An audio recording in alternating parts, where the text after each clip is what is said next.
El 1 de septiembre de 1939, Hitler invade Polonia. Esta es la acción bélica que realmente inicia la Segunda Guerra Mundial. La Segunda Guerra Mundial es la contienda más devastadora que la humanidad jamás ha conocido. Pero para entender cómo se llegó a este punto debemos remontarnos años atrás, por lo menos al final de la Primera Guerra Mundial. El Tratado de Versalles había puesto fin a la Gran Guerra, y la Gran Alemania había salido muy perjudicada tras perder territorio y serle impuestas desproporcionadas compensaciones que debía pagar a los vencedores. Los alemanes necesitaban de un líder que les guiara como pueblo y que les hiciese recordar tiempos pasados. Por eso surge un tipo como Hitler, un pintor frustrado que supo canalizar la rabia y los anhelos de todo un país. Si se puede decir algo bueno de un villano como Hitler, es que era un gran orador y un maestro de la propaganda. Les habló a los alemanes de la superioridad de su raza y del camino que el pueblo debía seguir para engrandecer la nación. Hitler, a golpe de discurso, se erigió en el líder del Partido Obrero Alemán, transformándolo en el Partido Nacional Socialista Alemán, de ideas nacionalistas, supremacistas, racistas y un fuerte componente antisemita y antimarxista. En 1923, Hitler acabó en la cárcel tras un fallido golpe de Estado. En su encierro aprovechó para escribir el Mein Kampf, Mi lucha, libro desquiciado de escasa calidad literaria que acabaría siendo el evangelio del nazismo. Tras su encierro, Hitler volvió a la palestra política y acabaría ganando en 1932 unas elecciones con mayoría simple para alzarse como canciller de los alemanes al año siguiente. Nace el Tercer Reich, el tercer gran imperio alemán, en una coyuntura de crisis económica a nivel mundial. Rápidamente, bajo una apariencia de legalidad, Hitler establece un régimen totalitario liquidando las instituciones democráticas de la República de Weimar, mediante una ley habilitante. Se arresta a los diputados del Partido Comunista de Alemania y se los confina en campos de concentración. La persecución de los judíos por parte del nazismo se convierte en una política activa. El Führer hizo caso omiso de las obligaciones que para Alemania señalaba el Tratado de Versalles, creando un fuerte estado militar, con tímidas protestas de Francia e Inglaterra. En el año 1938 empezó a poner en práctica su política de expansión territorial, incorporando a Austria entre sus dominios. Ese mismo año, Hitler amenazó con desencadenar una guerra europea, a menos que los Sudetes, una zona fronteriza de Checoslovaquia con una mayoría de etnia alemana, fueran cedidos a Alemania. Para resolver el asunto se sentaron a hablar en Múnich alemanes, franceses, ingleses e italianos. A los checoslovacos ni les invitaron. El primer ministro británico Chamberlain y su homólogo francés, en un acto de tibieza y cobardía, ceden con tal de que la sangre no llegue al río. Mal calculado. Al año siguiente Hitler incumple su palabra y ocupa el resto de Checoslovaquia. Churchill criticó duramente a Chamberlain con la frase «Hemos preferido el deshonor a la guerra, tendremos el deshonor y también la guerra». Y así fue.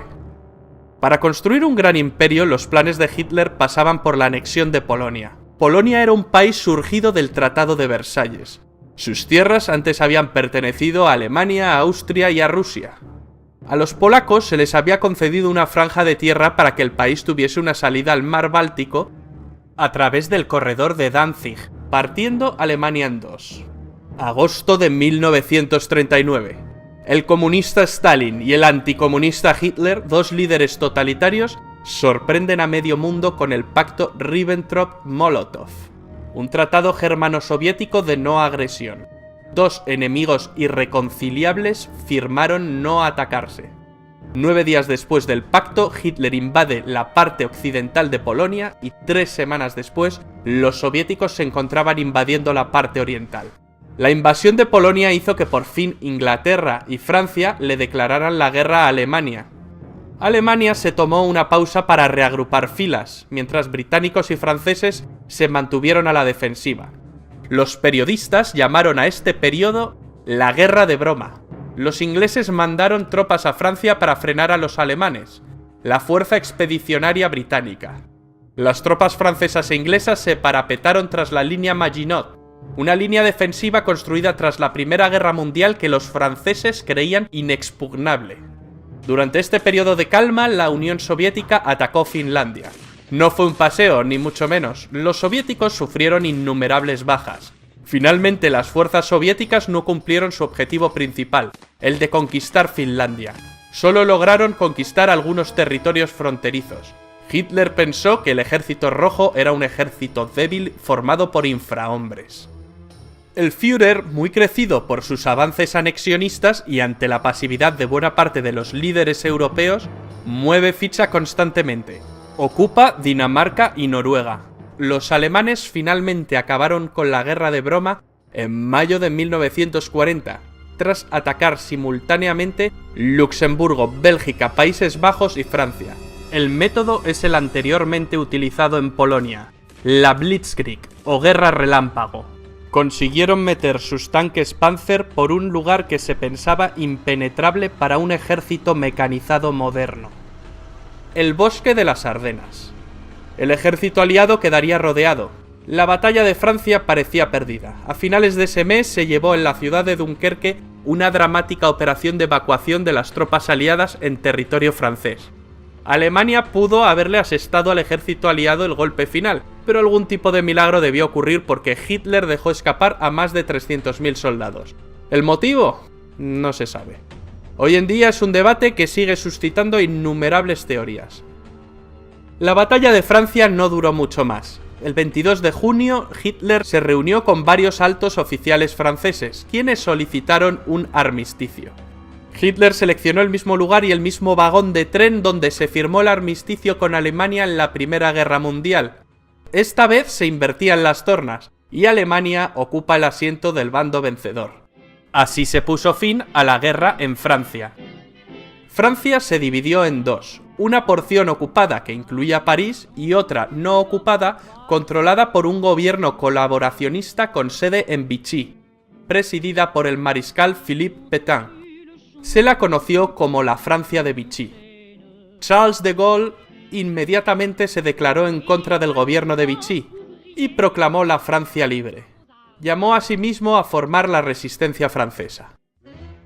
Italia y Alemania, las dos potencias fascistas, estaban unidas desde 1936 en una agrupación que Mussolini denominó el eje Roma-Berlín.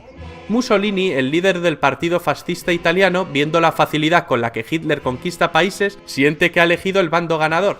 Se ha apropiado de Albania y se ha sumado a los alemanes declarándole la guerra a Francia e Inglaterra.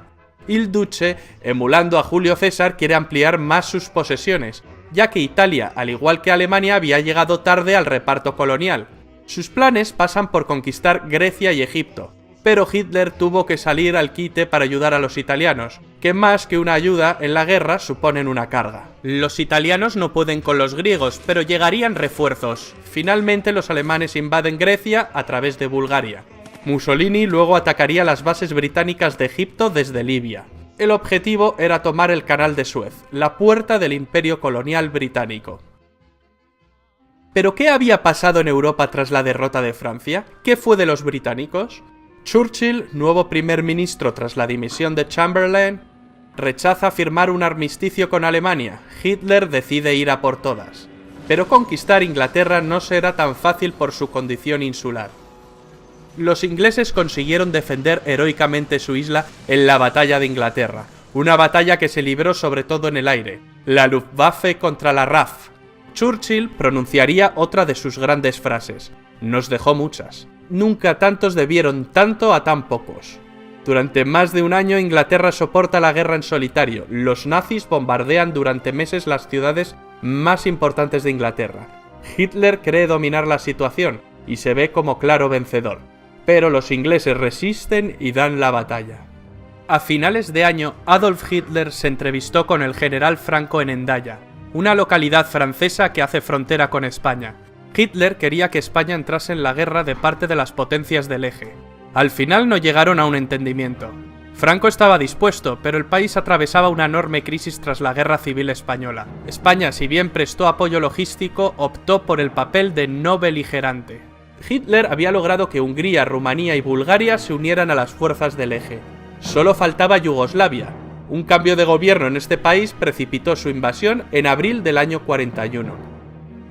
Hitler soñaba con un imperio alemán que abarcara desde el río Rin hasta el Volga. Es en este momento cuando Hitler decide ampliar fronteras y emprende la Operación Barbarroja, la invasión de la Unión Soviética. La gran motivación era el petróleo ruso. A Stalin, antiguo aliado de Hitler, le pilla un poco por sorpresa. No se esperaba que Hitler rompiese su alianza tan pronto. La invasión se había demorado con la invasión de Grecia y de Yugoslavia. Finalmente, en junio de 1941, los alemanes movilizan entre 3 y 4 millones de soldados. En un primer momento, los alemanes ganan campañas y terreno con facilidad. En un mes, Bielorrusia y las repúblicas bálticas previamente ocupadas por la URSS estaban en manos alemanas. Hitler calculó que pocos meses de campaña bastarían para tomar Moscú, pero el crudo invierno llegó, y los ejércitos de Hitler se quedaron a las puertas. Lo mismo le ocurrió a Napoleón en su día. El eje Roma-Berlín se había ampliado en 1939 con la unión de Japón. Japón era el país más avanzado de Oriente, y quiere librar a sus vecinos, es decir, a las colonias europeas orientales, del yugo de Occidente.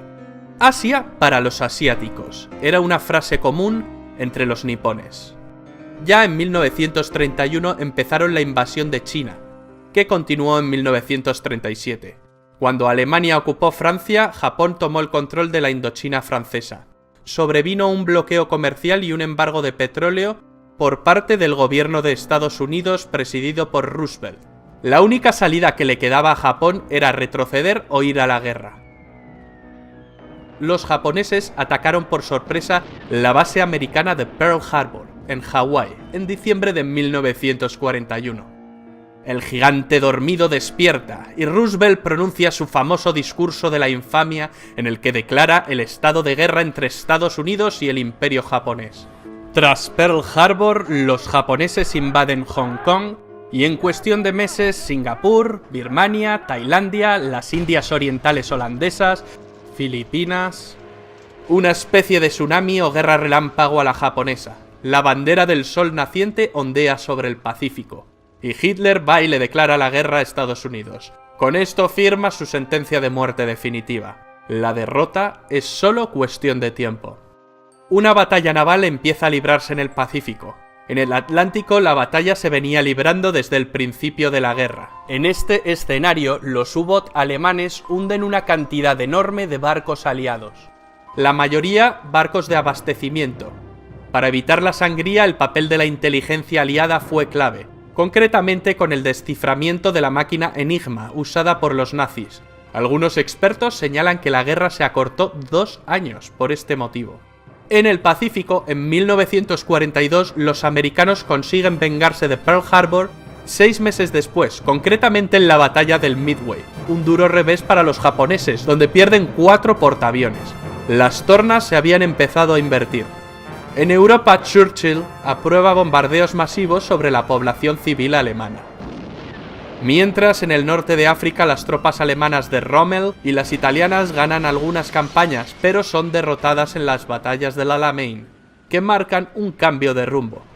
Los alemanes no consiguen llegar al Canal de Suez, y con ello el plan de Tenaza de ir a por las reservas de petróleo de Oriente Medio se desvanece. Los alemanes también planean conquistar los campos petrolíferos del Cáucaso. Es entonces cuando Hitler decide dividir sus fuerzas e ir a por Stalingrado, con el objeto de asestarle un golpe moral a Stalin, pues era la ciudad que llevaba su nombre. Mala jugada por parte del Führer. Aunque los alemanes conquistan buena parte del Cáucaso, sus tropas acaban retirándose, ya que su mirada estaba fija en Stalingrado. A principios de 1943, los alemanes se rinden tras la larga batalla de Stalingrado, la más sangrienta de la historia de la humanidad. La grave derrota de la Alemania nazi y sus aliados en esta ciudad significó un verdadero punto de inflexión, y fue decisiva en los resultados finales de la guerra. A partir de aquí, los alemanes ceden constantemente terreno a los rusos. En julio de ese año, los alemanes no consiguen frenar al ejército rojo en la batalla de Kursk, la mayor batalla de tanques de la historia. Ese mismo mes los aliados bombardean Roma, lo que provoca gran desmotivación en los italianos. Estaban convencidos de que los aliados nunca bombardearían la ciudad santa. Además saben que están perdiendo la guerra. Terminarían por renegar de sus antiguos aliados. Al poco tiempo deponen a Mussolini y lo arrestan. Duro revés para los alemanes, los italianos les han traicionado. El 4 de junio de 1944 los aliados llegaron a Roma y la liberaron. El 6 de junio un enorme contingente de tropas aliadas desembarcó en las playas de Normandía. Los alemanes, que ya retrocedían por el este, empiezan a retroceder por el oeste. El avance aliado es incontenible. No tardan en llegar a París. Cuando los aliados cruzan la frontera germana, los alemanes lanzan una desesperada ofensiva en las Ardenas, que no surte efecto. En el Pacífico las tropas niponas se desvanecen. Las acciones de los kamikazes solo retrasan la ofensiva estadounidense. En enero de 1945, el Ejército Rojo llega al campo de concentración de Auschwitz, Polonia, y libera a miles de prisioneros. La opinión pública empieza a conocer los horrores del Holocausto judío y su verdadero alcance. Más de 6 millones de judíos fueron asesinados por el régimen nazi. En febrero los aliados realizan el bombardeo de Dresde, uno de los mayores bombardeos sobre población civil de toda la guerra, resultando destruida casi toda la ciudad. En abril los rusos llegaron a Berlín y ganan la última batalla europea. Ese mismo mes se suceden el fusilamiento de Mussolini y el suicidio de Hitler. Finalmente la Alemania nazi se rinde incondicionalmente ante los aliados. Termina la Segunda Guerra Mundial en Europa, pero la guerra continúa en algunas zonas de Asia y Japón. Hicieron falta 2 bombas atómicas sobre Hiroshima y Nagasaki en agosto para rendir al incansable ejército del emperador Hirohito.